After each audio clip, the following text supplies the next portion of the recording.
Bueno, continuando con el módulo 2, la filosofía en Grecia.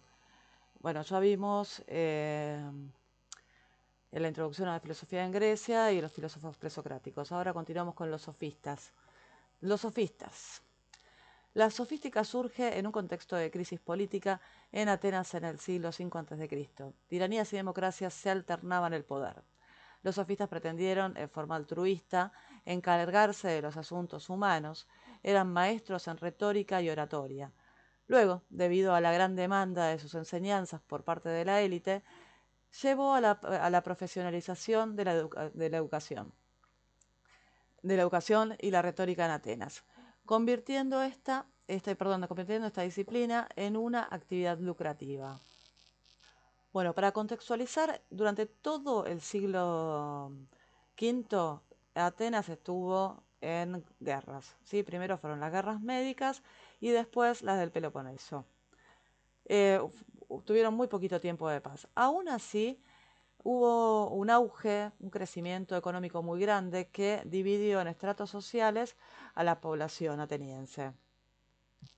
Bueno, bajo la presión de las guerras había mucha presión política y se disputaban el poder alternando entre gobiernos tiránicos y la restauración de los gobiernos democráticos fue un siglo, básicamente.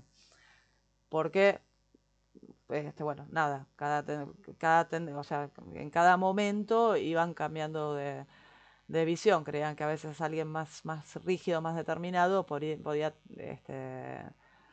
ser mejor gobernante para tomar decisiones difíciles y luego, nada, volvían al régimen democrático cuando esto no se daban cuenta que no funcionaba de esa manera. Bueno, para encargarse de estos asuntos aparecen los sofistas, que en un principio obran de forma altruista, o sea, se ofrecen a solucionar todos estos asuntos porque eran maestros de retórica y oratoria. Por esto yo más abajo aclaré lo que es la retórica y la oratoria, ¿sí? Es el arte, o sea, la retórica es el arte de exponer, defender y persuadir públicamente mediante el uso del lenguaje, buscando influir en la opinión de los demás. Y la oratoria es el arte de hablar en público de forma fluida y elegante, que son mutuamente necesarias, ¿sí? Porque si uno no habla de forma fluida y elegante frente al público, es muy difícil persuadirlos de nada y también es muy difícil persuadir de algo a alguien o defender una idea o exponer cualquier postura sin un uso correcto del lenguaje. Entonces, esa es la figura de los sofistas. Bueno, entonces continuamos con las características de los sofistas. La sofística no designa una doctrina concreta, sino una manera de enseñar. ¿Qué significa esto? Que la sofística no intenta orientar en un pensamiento o, o la acción en un campo determinado, sino que era una forma de enseñar. ¿Sí? Los sofistas valoraban la erudición en conocimientos técnicos útiles al hombre y la habilidad en retórica para captar la simpatía del público, aunque con menos énfasis en la verdad objetiva. ¿A qué vamos con esto? A que los sofistas la verdad les importaba poco. Lo que ellos iban era más a los fines prácticos, a lograr los objetivos a través de la retórica, ¿sí? Que era en ese momento lograr la simpatía del público. Eh, ¿Por qué pongo simpatía y no la atención? La simpatía es porque es lograr que acepten lo que se le está proponiendo, que adhieran a las ideas que se están que están proponiendo el sofista. Entonces, la filosofía o sea, la cosmología y la metafísica les era completamente indiferente. Se enfocaban en obtener resultados inmediatos a través del uso del lenguaje. Aunque fueron criticados por priorizar lo práctico por sobre las consecuencias éticas, se les reconoce por despertar el interés en los asuntos humanos. Bueno, para terminar, la sofística surge en Atenas en un contexto de crisis política. Los sofistas se orientaron hacia conocimientos prácticos, centrando su atención en la retórica y los asuntos humanos. Priorizaban la persuasión por encima de la verdad objetiva y transformaron la enseñanza en una actividad mercantil, accesible solo para quienes podían pagarla. Bueno, y hasta acá los sofistas. Ahora vamos a continuar con Sócrates y la mayéutica. Con Sócrates se inicia el periodo clásico de la filosofía griega. Sus discípulos han escrito el legado socrático porque él prefería la transmisión oral del conocimiento para que el conocimiento fuera accesible para todos. El enfoque humanístico de Sócrates gira en torno al redescubrimiento de la verdad, porque sin verdad el hombre no es tal. Bueno, acá tenemos la contraposición, la contraparte, la némesis de los sofistas, ¿no? Por un lado estaban los sofistas, que la verdad les importaba poco, solo perseguían fines, y Sócrates empieza a hablar del redescubrimiento de la verdad. Sócrates no dejó obras escritas, sus discípulos fueron los que escribieron y transmitieron el legado socrático, porque él prefería predicar con la palabra y el ejemplo, más que con escritos que solo los que sabían leer, que eran los menos, las clases más altas, podían acceder a esa información. Entonces prefirió relacionarse con la gente, hablar y transmitir sus principios a través de la palabra. Consideraba que solo a través de la verdad el hombre podía alcanzar su verdadera esencia. Conocerse a sí mismo y vivir en armonía con la verdad eran esenciales para una vida plena, auténtica y plena. Sócrates fue acusado por impiedad, no, que impiedad significa no reconocer a los dioses o no respetarlos, y por corromper la moral de la juventud ateniense.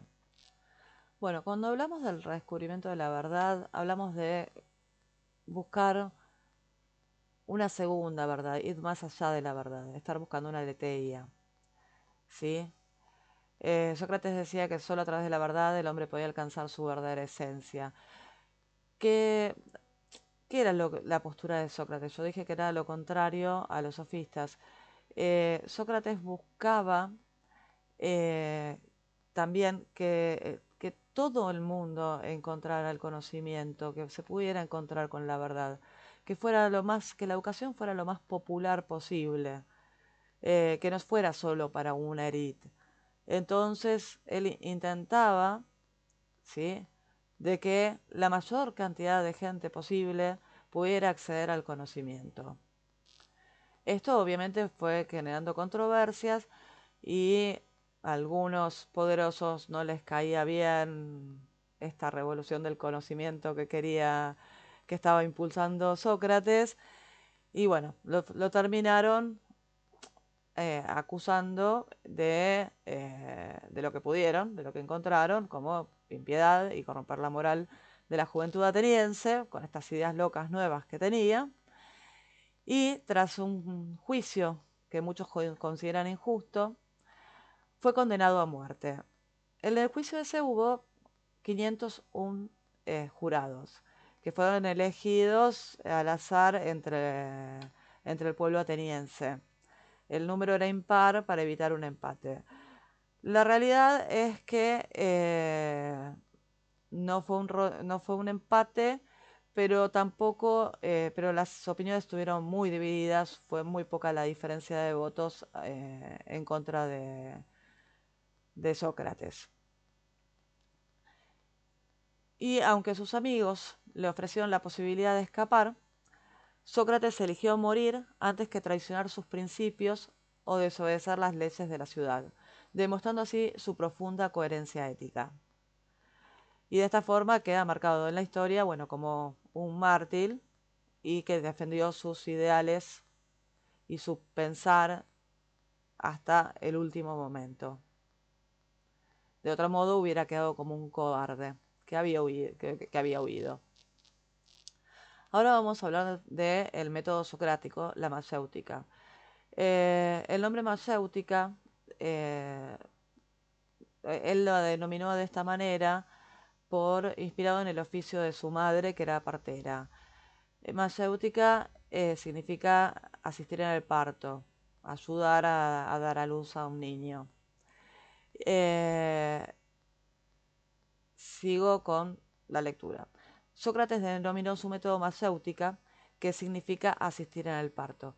Bueno, su idea era asistir y ayudar a las personas a dar a luz la verdad, porque él consideraba que así como las mujeres tenían dentro suyo un niño y alguien los ayudaba en el momento del parto a recibirlo a la vida, ¿sí? Él ayudaba a las personas a dar a luz la verdad, porque él consideraba que todos dentro de su ser eh, tenían la verdad, como es el caso cuando vamos al psicólogo, si los que van al psicólogo, yo voy,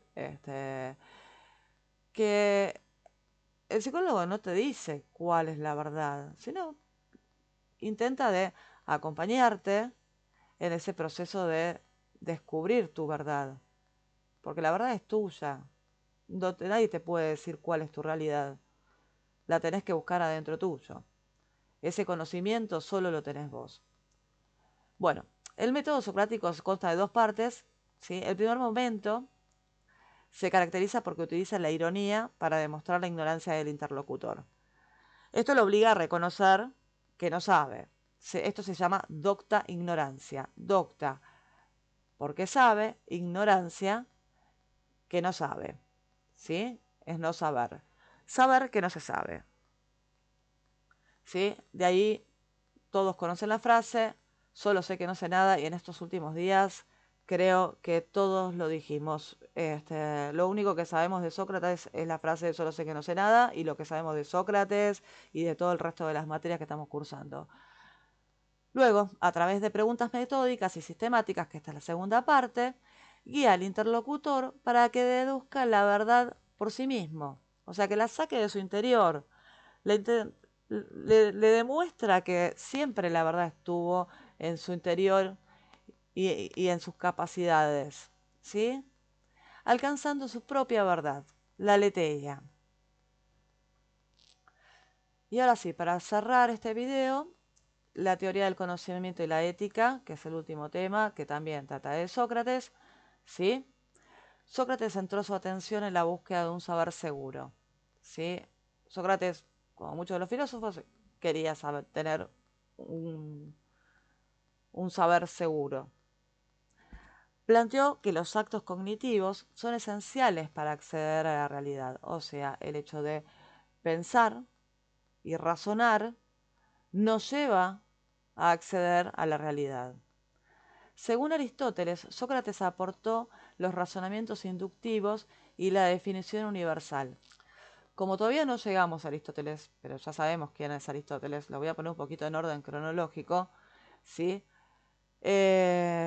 Lo tenemos a Sócrates, a Platón y a Aristóteles, que es discípulo de Platón, pero que retoma mucho de los conceptos de Sócrates. Y lo vamos a ver más adelante.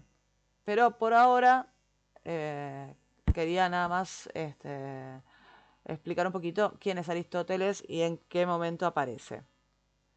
Entonces estaba diciendo que según Aristóteles, Sócrates aportó los razonamientos inductivos y la definición universal, fundamentales para el principio de la ciencia.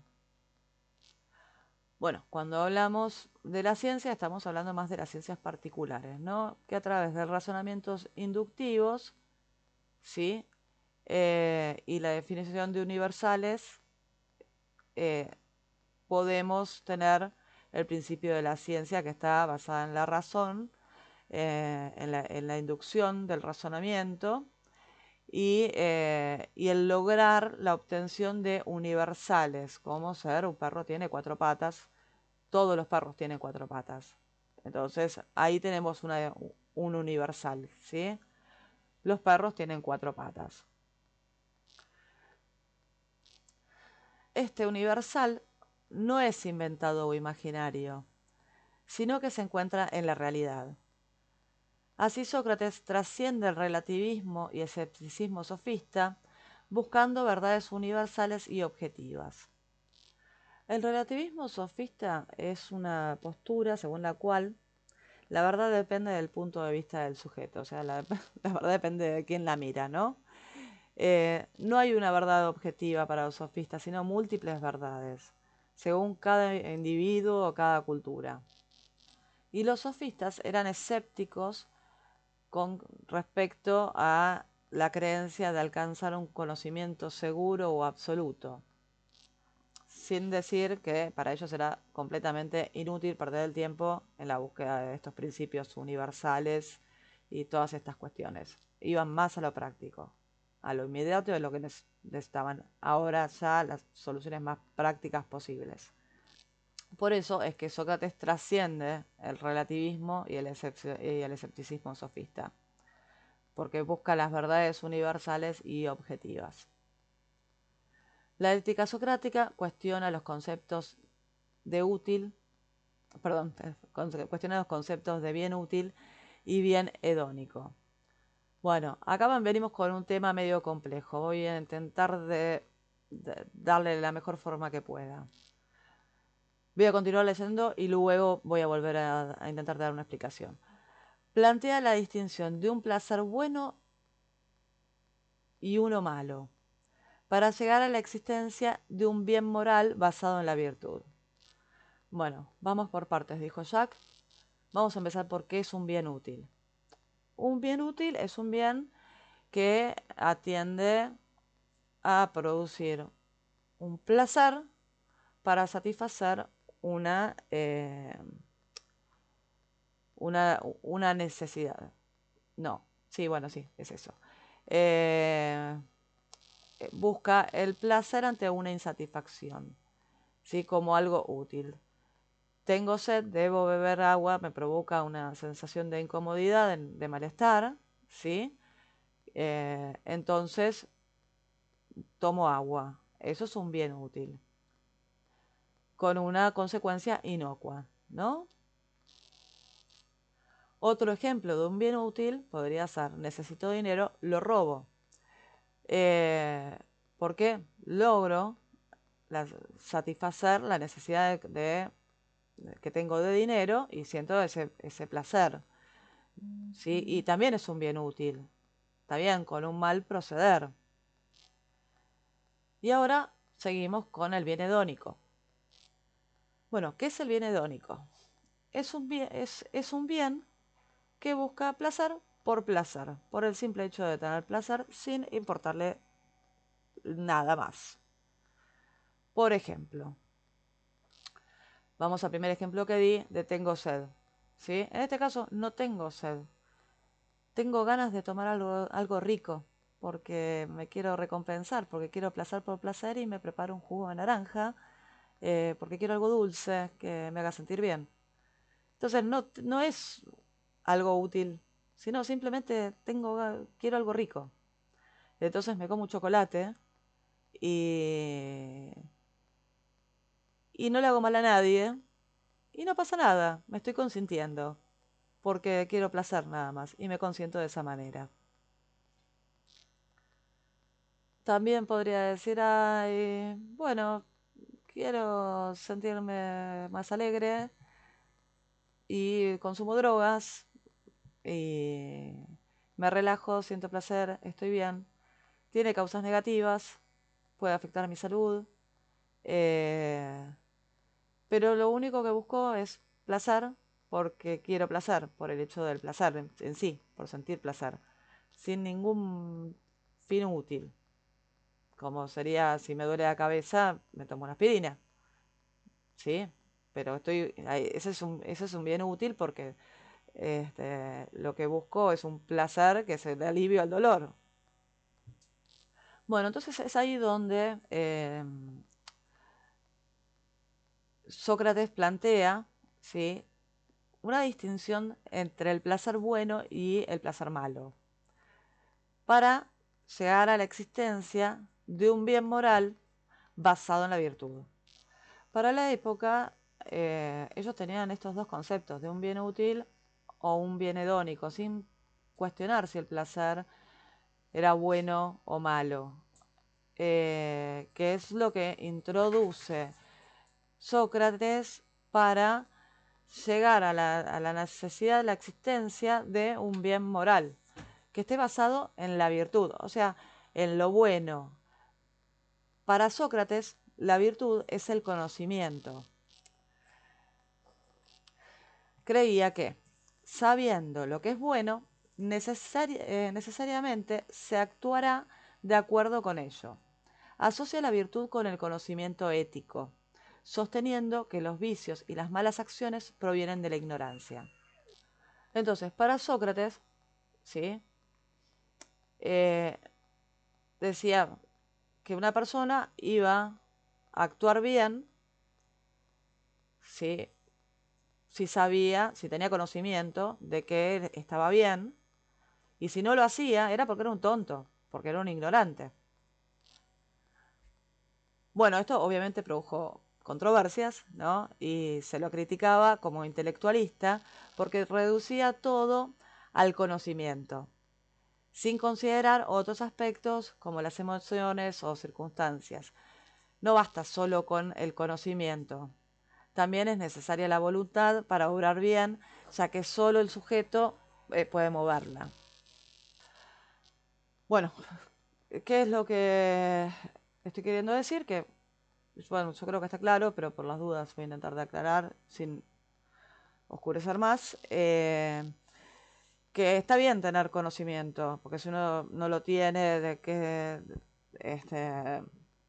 no tiene la capacidad de discernir entre lo bueno y lo malo. Pero también es importante tener en cuenta la voluntad para obrar bien. Porque a veces uno sabe que las cosas, que hacer determinada cosa está bien, pero puede no tener la voluntad para obrar bien. Y el único que decide es el sujeto sobre cómo va a obrar. Para cerrar este video, ¿sí? Y todo el tema que estuvimos viendo hasta recién, el periodo clásico de la filosofía comienza con Sócrates, que esto ya lo vimos antes, quien sostuvo que solo a través del conocimiento de la verdad el ser humano puede realizarse plenamente. Con su método macéutico y su ética basada en el saber, vinculó la virtud y el conocimiento, aunque fue criticado por relegar el papel de la voluntad y las emociones en la acción moral. Bueno, y acá terminamos y el próximo video que viene es el señor Platón, que lo dejamos para terminar el tema de la filosofía en Grecia.